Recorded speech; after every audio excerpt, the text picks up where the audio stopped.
इय्याका नअबुदु व इय्याका नस्तईन। अल्लाह तेरी इबादत करते हैं और अल्लाह तेरे से ही मदद मांगते हैं, किसी के सामने और हम नहीं झुकते। हम मेरे दरिया खान के बशऊर शहरियों, हम मोहम्मद मुस्तफा नबी सल्लल्लाहु अलैहि वसल्लम के हम उम्मत हैं। हम जिसकी उम्मत हैं, कभी ना इस तरह का इंसान दुनिया में आया ना आ सकता है। और हमारा मुल्क दरिया खान, हमारा जब मुल्क पाकिस्तान बना था तो उसका नारा था कि पाकिस्तान का मतलब क्या और मेरा तेरा रिश्ता क्या, और ला इलाहा इल्लल्लाह का मतलब कि अल्लाह तेरे अलावा हम किसी के सामने नहीं झुकते। तो मेरे दरिया खान के, पहले तो मैं इस गर्मी में जिस तरह आप जुड़े हुए खड़े हैं, मैं आपको सलाम करता हूं।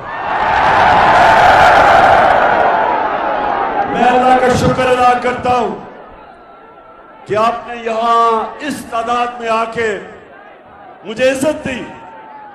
मैं अल्लाह का शुक्र अदा करता हूं और उसके बाद दरिया खान आप सबका, सारी अवाम का शुक्रिया अदा करता हूं। मैं सबसे पहले सनाउल्लाह मस्ती खेल, आपको आज मैं खराज तहसीन पेश करता हूं कि आपको पूरी कोशिश की गई लोटा करने की और आप नहीं हुए।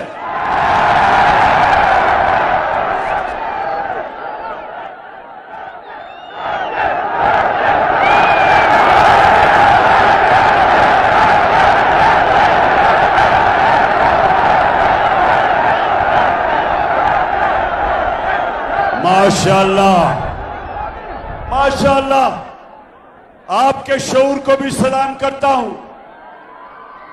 लेकिन मैं ये पूछता हूं कि जो यहां से एमपी बनता है, ये क्यों हर बारी लोटा हो जाता है? जवाब दे। ऐसे गैरतमंद बाशऊर लोगों का एमपी कभी किसी जमात में, कभी लोटा हो के किसी जमात में, इसकी क्या वजह है? अब जरा गौर से मेरी बात सुने। ये लोटे बनते क्यों हैं? इसकी वजह है कि जब एक इंसान का नजरिया नहीं होता, नजरिया एक इंसान को किबला देता है। हम जब नमाज पढ़ते हैं, हम खाना काबा की तरफ देखते हैं, ये हमारा किबला है। उसी तरह जब आप ला इलाहा इल्लल्लाह का दावा करते हैं तो अल्लाह आपको किबला दिखाता है। ला इलाहा इल्लल्लाह का बहुत बड़ा दावा है। आप अल्लाह से वादा करते हैं कि मैं अल्लाह सिवाय तेरे किसी को नहीं मानता, किसी के सामने नहीं झुकता। और फिर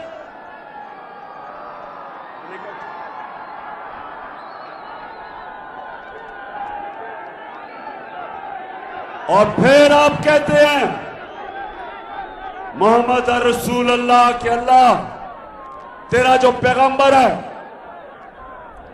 उसका उसने हमें रास्ता दिखाया, रोड मैप दिखाया, हमें किबला दिखाया, हमें अच्छे बुरे की तमीज सिखाई, हमें हमेशा के लिए आजाद कर दिया।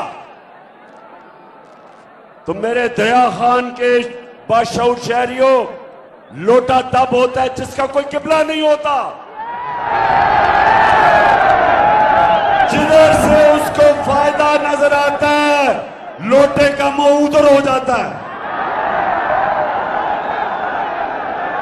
किबला जब एक इंसान का नजरिया नहीं होता, जब उसका किबला नहीं होता, तो वो जिधर से जो पैसा देता है, जो इख्तियार देता है, जिधर से धमकी मिलती है, लोटा उधर ही चला जाता है।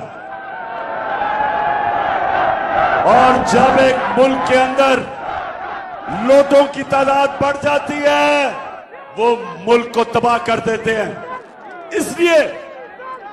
इसलिए आप सब ने, और माशाअल्लाह जिस तादाद में आप सब आए, आपने सबने मेरे साथ मिलके इन लोटों को और इन चोरों को शिकस्त देनी है।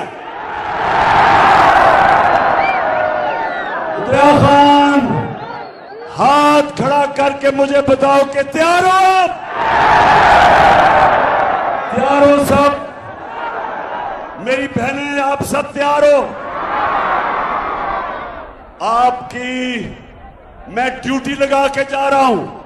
घर घर आपने जाना है।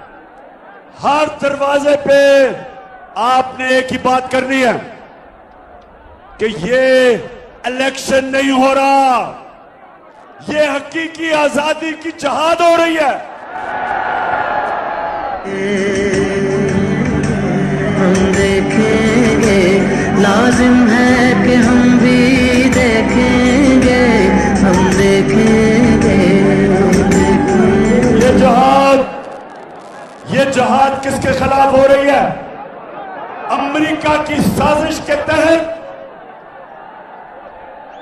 हमारे ऊपर चोरों को और डाकुओं को मुसल्लत किया गया है। ये चोर 30 साल से इस मुल्क का खून चूस रहे हैं। 26 साल से मैं इनके खिलाफ जहाद लड़ रहा हूं। मैं सियासत में आया इनका मुकाबला करने के लिए था। मैं आया ही पॉलिटिक्स में था इन चोरों के खिलाफ। 26 साल मैंने इनके खिलाफ जहाद लड़ी है। और अब अमेरिकी साजिश के तहत और यहां मुकामी मीर जाफर और मीर सादिक ने मिलकर साजिश करके 22 करोड़ अवाम की मुंतखब हुकूमत को गिरा के इन चोरों को हमारे ऊपर मुसल्लत किया। और अब खौफ फैलाया जा रहा है, डराया जा रहा है, धमकियां दिए जा रहे हैं। लोगों को टेलीफोन आता है कि हम तुम्हें ये कर देंगे, हम तुम्हें उठा देंगे, हम जेलों में डाल देंगे। सहाफियों के पीछे पड़े हुए हैं। इमरान रियाज जैसा और रियाज अमीर जैसे सहाफी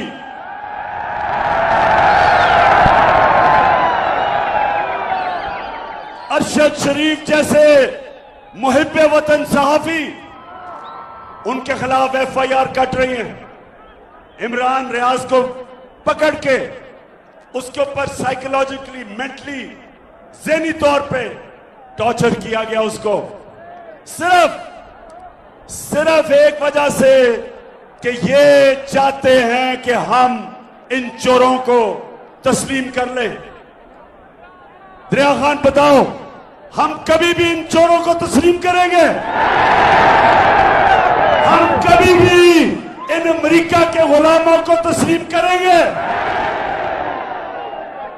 मैं आपके सामने खड़ा होकर कहता हूं, मेरे ऊपर आपने 15 FIR काटी है। आपने मेरे टीम के लोगों के ऊपर FIR काटी है। ये कान खोल के सुन लो, कान खोल के सुन लो। ये चोरों और डाकू जो ऊपर बैठे हो और जो लोग तुम्हें ऊपर लेके आए हैं, जिन्होंने अमेरिका के साथ मिलकर साजिश की, सुन लो।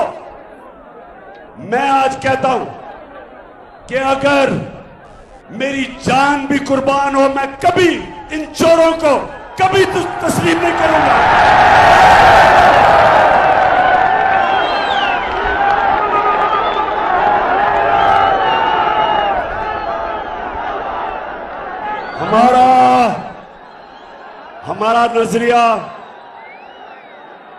हमारा नजरिया था कायदे आजम मोहम्मद अली जिन्नाह और मेरा नजरियाती लीडर इल्लामा इकबाल।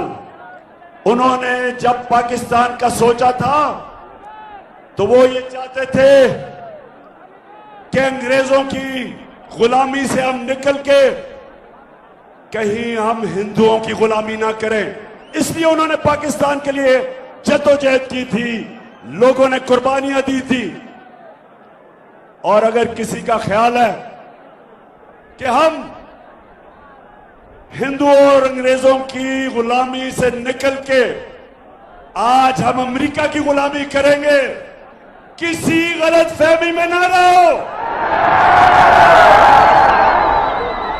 हम फिर से मैं आपको बता दूं कि दुनिया के अजीम तरीन लीडर मोहम्मद मुस्तफा सल्लल्लाहु अलैहि वसल्लम, हम उसकी उम्मत है। हम सिवाय अल्लाह किसी के सामने नहीं झुकते। और खास तौर पे ये जो अमेरिका के गुलाम हैं, ये जो हमारे ऊपर एक अमेरिका का गुलाम को वजीर आला बनाया, जरा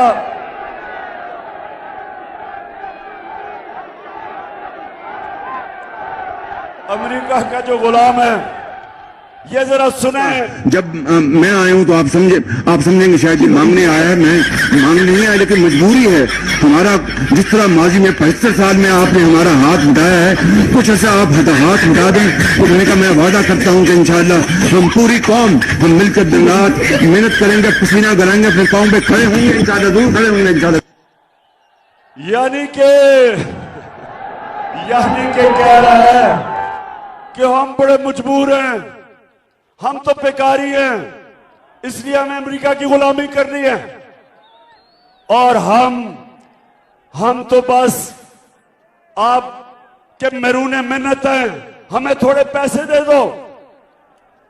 शहबाज शरीफ में यह बताओ कि तुम एक शरीफ खानदान और एक जरदारी खानदान 32 साल से तुम इस मुल्क पे हुकूमत कर रहे हो, 32 साल। और अब आओ और कहो कि जनाब हमारा मुल्क तो बड़ा गरीब है जी, हम तो लाइफ सपोर्ट मशीन पे हैं। जरा लाइफ सपोर्ट मशीन इनका वजीर क्या कहता है, जरा ये सुन ले, ये सुने जरा। ये वो उम्मत है जो रसूल अल्लाह नबी सल्लल्लाहु अलैहि वसल्लम की उम्मत है। वे मुल्क बना था इस्लाम के नाम पे, नारा था ला इलाहा इल्लल्लाह। और ये हमारे हुक्मरान हैं जो खुद तो है ही बेशरम, सारी कौम को शर्मिंदा करवाते हैं। ऑलरेडी जो माशी हालात जो है हमारे इंतहाई मखदूश हैं। ये सारे वेंटिलेटर जो है ना, ये लगे हुए हैं अमेरिका की मर्जी से लगे हुए हैं। अमेरिका चाहे तो ये सारे के सारे जो हमें जो इस वक्त ड्रिप्स लगी हुई हैं या वेंटिलेटर लगे हैं, सारे के सारे ऑफ हो जाते हैं। सुन लिया? अमेरिका के यानी ये कह रहा है, ये इनका वजीर ये कह रहा है ख्वाजा आसिफ कि हम तो जिंदा हैं सिर्फ अमेरिका की वजह से। अगर वो लाइफ सपोर्ट मशीन हटाते हैं मर जाते हैं। तो मैं आज आप कौम के सामने इसलिए ये चीजें लेके आया हूं कि मेरी कौम, हमने इनके खिलाफ हकीकी आजादी की जंग और जद्दोजहद करनी है। हम इन चोरों को कभी भी तस्लीम कर गए तो सारी जिंदगी हम गुलामी करेंगे अमेरिकाओं की और इन चोरों की।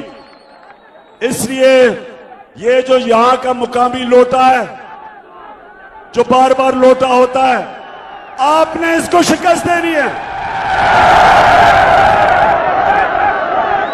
अच्छा, आप पहले सुने जरा। पहले तो इन्होंने हमारे ऊपर पहले तो एक मुसल्लत कर दिए चोर, उसके बाद उन चोरों ने आते साथ ही बजाय हमें कहते थे जी हमारी हुकूमत ने महंगाई कर दी, तो इन्होंने तो इनका तो काम था कि महंगाई कम करना। इनके 2 महीने में जो महंगाई हुई है, पाकिस्तान की तारीख में कितना ऐसा वक्त था 2 महीने जितनी इतनी महंगाई हुई, क्योंकि ये महंगाई खत्म करने नहीं आए थे, ये अपनी चोरी, अपने केसेस, अपनी करप्शन खत्म करने आए थे। इन्होंने ये सुने दरिया खान के लोगों, इन्होंने आते साथ ही 1100 अरब रुपए का डाका मारा है। इन्होंने 1100 अरब रुपया आते साथ ही 1100 अरब रुपया इन्होंने अपना चोरी का माफ करवाया है। तहरीक इंसाफ के दौर में 3.5 सालों में हमने नैब के हमारे दौर में 480 अरब रुपया हमने चोरों से लिया था और 1100 अरब रुपया अभी और लेना था। इन्होंने कानून बनाया, आते साथ ही नैब के अंदर अमेंडमेंट की और इस कौम का 1100 अरब रुपया माफ करवाया। एहसन इकबाल कहता, जब उसको एक फैमिली ने कहा, जब उसको सही माने में कहा कि चोर हो, तो कहता बदतमीजी की गई है। और एहसन इकबाल, इन्होंने आपके मुंह पे सच बोला है, आप चोर नहीं, आप डाकू हो, आप भी चोर। ये जो आपका भगौड़ा नवाज शरीफ जो लंदन बैठा है वो भी चोर। चेरी ब्लॉसम जूते पॉलिश करने वाला शहबाज शरीफ वो भी चोर। गैर आईनी तौर पे जो वजीर आला बना हुआ है हमजा कुकड़ी वो भी चोर। और आपके साथ जो मिला हुआ है, जो इस मुल्क की सबसे बड़ी बीमारी आसिफ जरदारी, चोरी कर 30 साल से चोरी कर रहे हैं सब। और वो आपने जितना दूजियां जमाता फिर बड़ा पिटना, जितना इमरान खान जितना दूजियां जमाता फिर बड़ा पिटना। जित जावे साडी तहरीक है, अज मेरा जी कर दे। इमरान खान दे जलसे च अज मेरा नचने नूं, इमरान खान दे जलसे च अज मेरा नचने नूं जी कर दे। पठान खान दे जलसे च अज मेरा नचने नूं जी कर दे।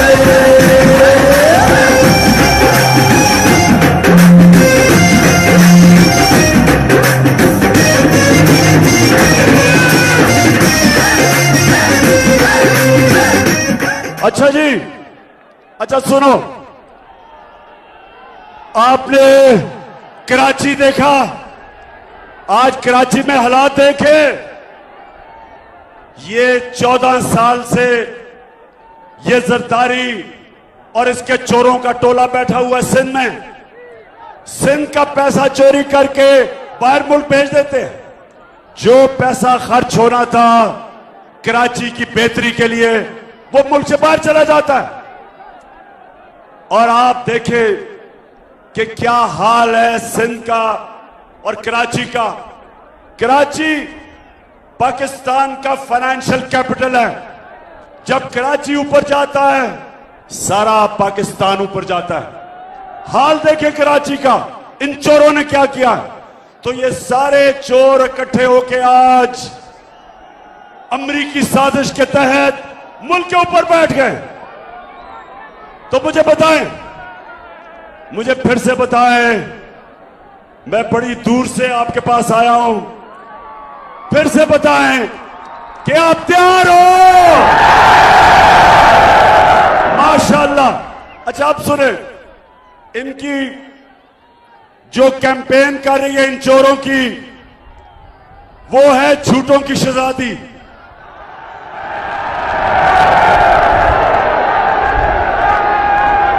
झूठ बोलने की शहजादी कैंपेन कर रही है चोरों के लिए। अब जरा सुने, खामोशी इख्तियार करें और सुने कि ये आज से 8 साल पहले क्या कह रही थी। ये जरा सुने टीवी पे। उसका कोई प्रूफ लाएं कि इस तरह मुझे लगा कि आप लोगों को बेवकूफ नहीं बना सकते। मेरी सेंट्रल लंदन में प्रॉपर्टीज तो दूर की बात है, मेरी पाकिस्तान में भी कोई प्रॉपर्टी नहीं है। मैं अपने वालिद के साथ है और मुझे समझ नहीं आई कि मेरी और मेरी वालदा की और बहन भाइयों की प्रॉपर्टीज ये कहाँ से निकाल के ले आए हैं। जनाब मरियम बीबी क्या कह रही है कि लंदन तो छोड़ो, मेरी पाकिस्तान में भी कोई प्रॉपर्टी नहीं है। अच्छा अब जरा सुने, अब वो क्या कह रहा है। शहबाज शरीफ का बेटा जो सबसे ज्यादा पैसे खींचता था, जो आज लंदन में भागा हुआ है, सलमान शहबाज, वो क्या कहता है। ये कि जिन अरबों रुपए की मे फेयर की प्रॉपर्टीज की ये बात कर रहे हैं, ये तो पहले पता नहीं है। बताएं कौन सी प्रॉपर्टीज है, लाएं, दिखाएं, उसका कोई प्रूफ लाएं। कि इस तरह मुझे लगा, यानी कह रहा है कि किधर है ये प्रॉपर्टीज जो आप कह रहे हैं कि लंदन में प्रॉपर्टी है। अब ये सुन लिया, यानी पहले झूठों की शहजादी को सुना, फिर सलमान शहबाज किकबैक स्पेशलिस्ट को सुना। अब इनको नहीं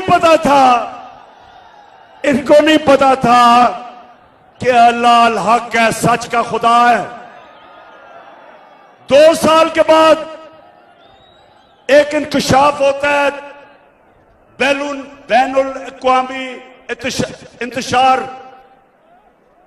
पैनामा पेपर जिसे कहते हैं। बाहर से पता चलता है कि बड़े बड़े मुल्कों के सरबराह, इनकी दौलत पड़ी हुई थी, छुपाई हुई थी, यानी छुपी हुई थी। वो इंकशाफ होता है, वो सब सामने आ जाता है। तो जब वो टीवी पे आता है कि इनकी, जब ये मरियम बीबी कह रही थी कि मेरी पाकिस्तान तो लंदन छोड़ो, पाकिस्तान प्रॉपर्टी नहीं है, तो उस इंकशाफ में पता चलता है कि लंदन के सबसे महंगे इलाके में, और दरिया खान के लोग ये सुन लो, यूरोप में सबसे महंगा शहर लंदन है, और लंदन के सबसे महंगे इलाके में पता चलता है कि 4 अरबों रुपए के महलात मरियम बीबी के नाम पे निकले। तो जब वो निकलते हैं, अब जरा ये सुने, आपको मजा आएगा। जब वो निकलता है, आपने सुना इन्होंने कहा हमारी कोई प्रॉपर्टी नहीं है। तो जब इंकशाफ हो जाता है, तो मरियम का भाई हुसैन शरीफ क्या कहता है, ये जरा सुने। का भांडा फोड़ दिया। अल्हम्दुलिल्लाह पार्टमेंट के ऊपर जो अपार्टमेंट्स हैं वो अल्हम्दुलिल्लाह हमारे हैं। मेरी और मेरी वालदा की और बहन भाइयों की प्रॉपर्टीज ये कहाँ से निकाल के ले आए हैं। सेंट्रल लंदन में प्रॉपर्टीज तो दूर,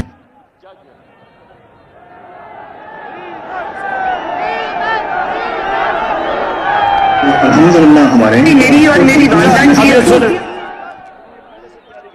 अब ये सुने, वो बेटा भाई कहता है कि अल्हम्दुलिल्लाह ये जो लंदन में बड़े बड़े महलात है ये हमारे हैं। सो मेरा कहने का मतलब ये है कि ये चोरी करके पैसा बाहर जाके पैसा छुपा दिया, कंपनीज के नाम पे पैसा लिया, बड़े बड़ी प्रॉपर्टीज ली, वो ऑफशोर कंपनीज के नाम पे रखी। मुल्क से जो पैसा चोरी हुआ वो इसलिए बाहर भेजते हैं क्योंकि अगर मुल्क में वो पैसा रखेंगे तो लोगों को नजर आ जाएगा, इसलिए बाहर भेजते हैं। तो ये लोग जब वापस आए साजिश के तहत, जिस साजिश में यहां भी मीर सादिक मुलव्वस थे, आते साथ ही इनके ऊपर जो केसेस थे 1100 अरब रुपए के केसेस माफ करवा लिए। तो मैं आप सब ने, मेरी कौम, आप सब ने निकलना है। 20 इलेक्शन हो रहे हैं पंजाब में। सारी कौम को मैं जिम्मेदारी लगा रहा हूं कि अल्लाह कुरान में कहता है मैं कभी किसी कौम की हालत नहीं बदलता। अल्लाह कहता है मैं कभी किसी कौम की हालत नहीं बदलता जब तक वो कौम खुद अपनी हालत बदलने की कोशिश करे। आप सबने अगले इतवार 17 तारीख सारी कौम को मैं कह रहा हूं कि हमने अपनी हालत बदल ली है इन चोरों को शिकस्त देके।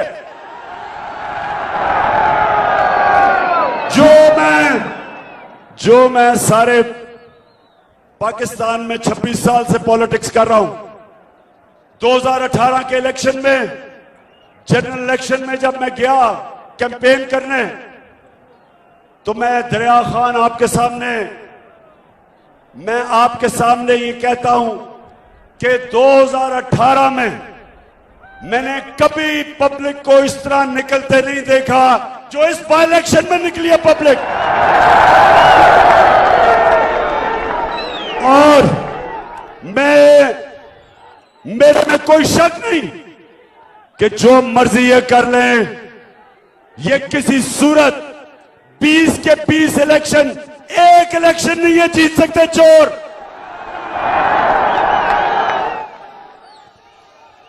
इरफानुल्लाह नियाजी, मैं तुम्हें आज मुबारक दे रहा हूं कि इंशाल्लाह आप इलेक्शन जीत गए। लेकिन अल्लाह को मेहनत पसंद है, आपने मेहनत पूरी करनी है। आज है मंगल, आपके पास बाकी रह गए 5 दिन, आज मिला के आपने हर घर जाना है। इरफान, 1 मिनट आपने जाया नहीं करना, सिर्फ आपको 6 घंटे सोना है और बाकी कैंपेन करनी है।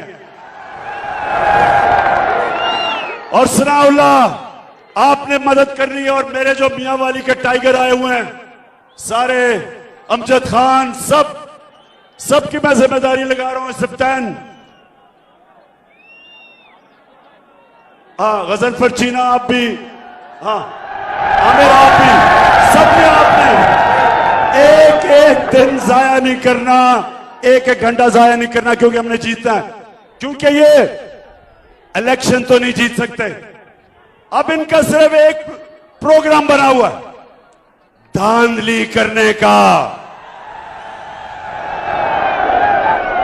शरीफ खानदान की एक खासियत है, ईमानदारी से कुछ नहीं कर सकते।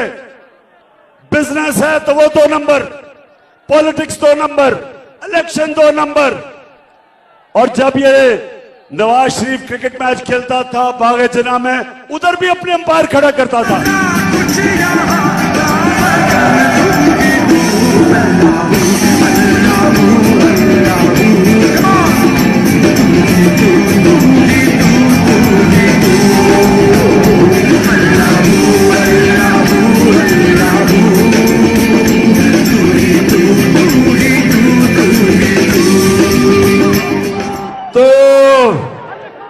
पाकिस्तानियों, तैयार हो जाओ।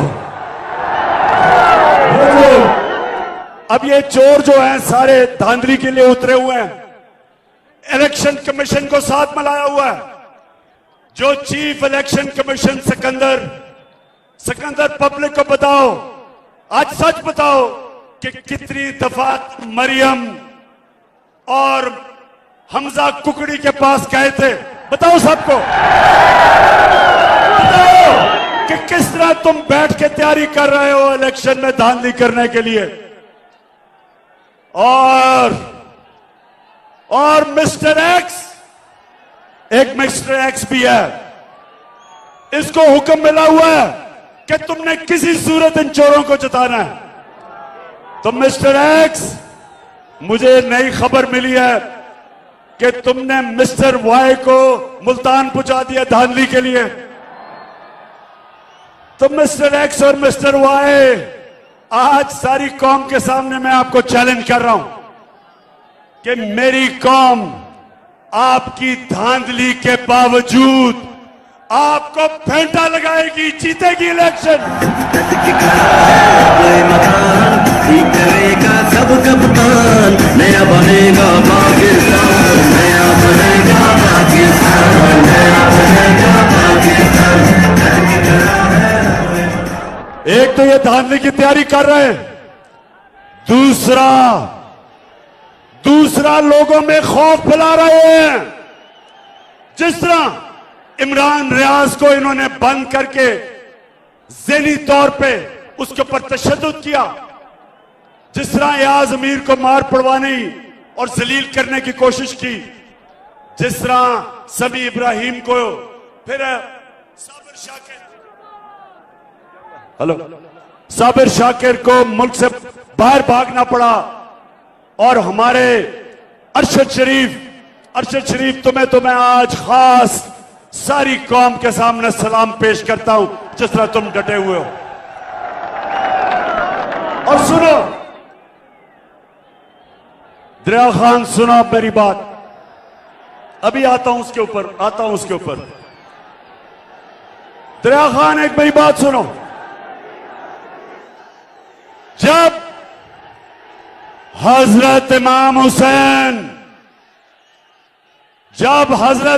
हुसैन खड़े हुए यजीद के खिलाफ, सुने, जब हजरत इमाम हुसैन खड़े हुए यजीद की फौज के सामने, तो कूफा के लोगों को पता था कि हजरत इमाम हुसैन राय हक पे खड़े हैं, उनको पता था। लेकिन यजीद के जुल्म के खौफ से कूफा के लोगों उन्होंने मदद नहीं की हजरत इमाम हुसैन की, और हमेशा वो लोग पछताए, बाद में वो पछताए कि हमने इतना बड़ा सानिया होने दिया खौफ के ऊपर। खौफ की वजह से हमने इतना बड़ा मुसलमानों की तारीख में जुल्म होने दिया, बड़ा पछताए। तो हर दौर में यजीद होते हैं, और हर दौर में यजीद लोगों के ऊपर खौफ फैला के, खौफ तारी करके, डरा के, दहशत फैला के उनको कंट्रोल करते हैं, उनको गुलाम बनाते हैं। तो मेरे पाकिस्तानियों, फिर से वापस चलो, जो दावा है अल्लाह से, ला इलाहा इल्लल्लाह, कोई नहीं है खुदा अल्लाह के सिवा, और जो सबसे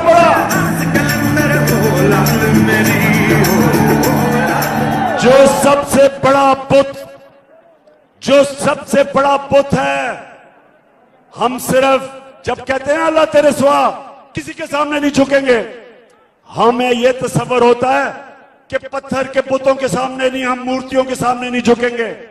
हम समझते हैं वो शिर्क है। सबसे बड़ा बुत खौफ का बुत है। ये बहुत बड़ा बुत है जो इंसानों का गुलाम बनाता है। मैं अपनी कौम को सिर्फ, सारी चीजें एक तरफ, मैं आज सारी कौम को एक कहता हूं कि खौफ के बुत को तोड़ना है, अपने किसी से नहीं डरना। अजान है, अजान हो गई है, इसलिए मैं अपनी तकरीर खत्म करता हूं इस चीज पे कि मेरे दरिया खान के लोगों, हम अपनी आजादी के लिए एक आजाद फॉरेन पॉलिसी, जिसमें हम सारी दुनिया से दोस्ती करना चाहते हैं, लेकिन हम किसी की गुलामी नहीं करना चाहते। हम अमेरिका, मैं आपको जानता हूं, अमेरिकन, मैं जानता हूं आपको। मैं आज आपको कह रहा हूं कि पाकिस्तान वो मुल्क है, अमन में हम आपके साथ हैं, जंग में आपके साथ नहीं है, और किसी सूरत अमेरिका हम दोस्ती करने के लिए तैयार हैं। ना तुम्हारी ना किसी की गुलामी करने के लिए हम कभी भी नहीं खड़े होंगे। पाकिस्तान